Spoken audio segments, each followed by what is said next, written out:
প্রতিবন্ধী, বয়স্ক ও বিধবা ভাতা সরকার কাদের জন্য নির্ধারিত করেছেন এবং পাচ্ছেন কারা, এই সকল বিষয় নিয়ে কিছু তথ্য নিয়ে আপনাদের সামনে হাজির হয়েছি।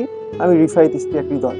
দর্শক, প্রতিবন্ধী, বিধবা ও বয়স্ক ভাতা নিয়ে নির্দিষ্ট নীতিমালা ও শর্তাবলী থাকা সত্ত্বেও প্রায় শোনা যায় কিনা যে আমি ভাতা পাওয়ার যোগ্য, তবুও আমি পাচ্ছি না, কিন্তু যে কিনা যোগ্য নয় সে পাচ্ছে। আসলে এই ধরনের বিষয় নিয়ে অনেক সময় প্রশ্ন এসে থাকে। কারা এসব করছে, চলুন জেনে আসা যাক এক নজরে। দর্শক, প্রায়ই শোনা যায় ইউপি চেয়ারম্যান কিংবা ইউপি সদস্যরা তাদের মনোনীত প্রার্থীদেরকে কিংবা আর্থিক লেনদেনের মাধ্যমে নির্বাচিত করছেন এ সকল ভাতাপ্রাপ্ত বয়স্ক, বিধবা কিংবা প্রতিবন্ধী ভাতা গ্রহণকারীদেরকে। কিন্তু এ সকল ভাতা প্রদানের ক্ষেত্রে প্রার্থী নির্বাচনের মানদণ্ড রয়েছে, প্রার্থী নির্বাচনের নীতিমালা রয়েছে, এছাড়াও পর্যবেক্ষণ রয়েছে। আসলে সঠিকভাবে তা হচ্ছে কিনা এটা নিয়ে কিন্তু অনেকের মাঝেই দ্বিধাদ্বন্দ্ব রয়েছে।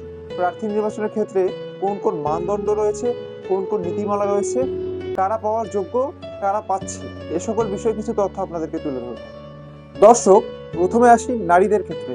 নারীরা কারা ভাতা প্রাপ্ত হবেন বা কারা বয়স্ক, প্রতিবন্ধী ও বিধবা ভাতা পেতে পারেন তাদের সম্পর্কে বলবো। প্রার্থী নির্বাচনের মানদণ্ড হিসাবে নারীদের ক্ষেত্রে বাংলাদেশের নাগরিক হতে হবে, যিনি শারীরিকভাবে অক্ষম অর্থাৎ কর্মক্ষমতাহীন, তাকে সর্বোচ্চ অগ্রাধিকার দেওয়া হবে। আর্থিক অবস্থার ক্ষেত্রে নিঃস্ব, উদাস্ত ও ভূমিহীনদেরকে ক্রমানুসারে অগ্রাধিকার দিতে হবে। সামাজিক অবস্থার ক্ষেত্রে নিঃসন্তান, পরিবার থেকে বিচ্ছিন্ন ব্যক্তিদেরকে ক্রমানুসারে বেশি অগ্রাধিকার দিতে হবে। দর্শক, এবার আসা যাক নারীদের ক্ষেত্রে যারা বয়স্ক ভাতা পাবেন তাদের কেমন হতে হবে বা তাদের নীতিমালা কি। এবার আসা যাক বয়স্ক ভাতার ক্ষেত্রে। বয়োবৃদ্ধ, অসহায় ও দুস্থ বিধবা বা স্বামী নিগৃহীতা মহিলাদের অগ্রাধিকার প্রদান করতে হবে। বিধবা ভাতার ক্ষেত্রে যিনি দুস্থ, অসহায়, প্রায় ভূমিহীন বিধবা বা স্বামী নিগৃহীতা এবং যার 16 বছরের নিচে 2টি সন্তান রয়েছে, তিনি ভাতা পাওয়ার ক্ষেত্রে অগ্রাধিকার পাবেন। দর্শক, এবার আসি প্রতিবন্ধী ভাতার ক্ষেত্রে। দুস্থ, দারিদ্র, বিধবা ও স্বামী নিগৃহীতাদের মধ্যে যারা প্রতিবন্ধী ও অসুস্থ, ভাতা পাওয়ার ক্ষেত্রে অগ্রাধিকার রাখবেন তারা। তো দর্শক, বলছিলাম কারা কারা ভাতা পাওয়ার যোগ্য বা কি কি শর্তাবলী রয়েছে, কি নিয়মাবলী রয়েছে, সেগুলোর বিবরণীর কথা।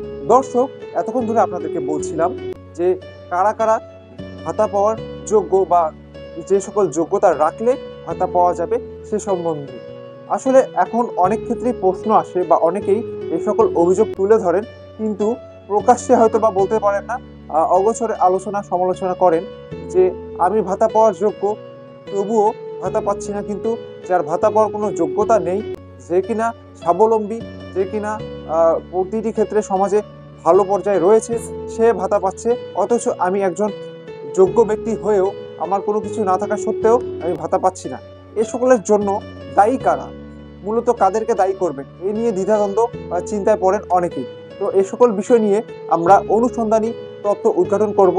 অবশ্যই অবশ্যই আপনাদের পাশে থাকবো এবং আপনাদের সহযোগিতা আমাদের নিকট কাম্য।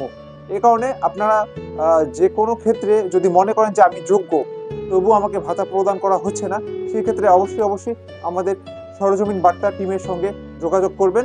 আমরা পৌঁছে যাব আপনাদের দ্বার প্রান্তে। রিফায়েত ইশতিয়াক হৃদয়, সরজমিন বার্তা।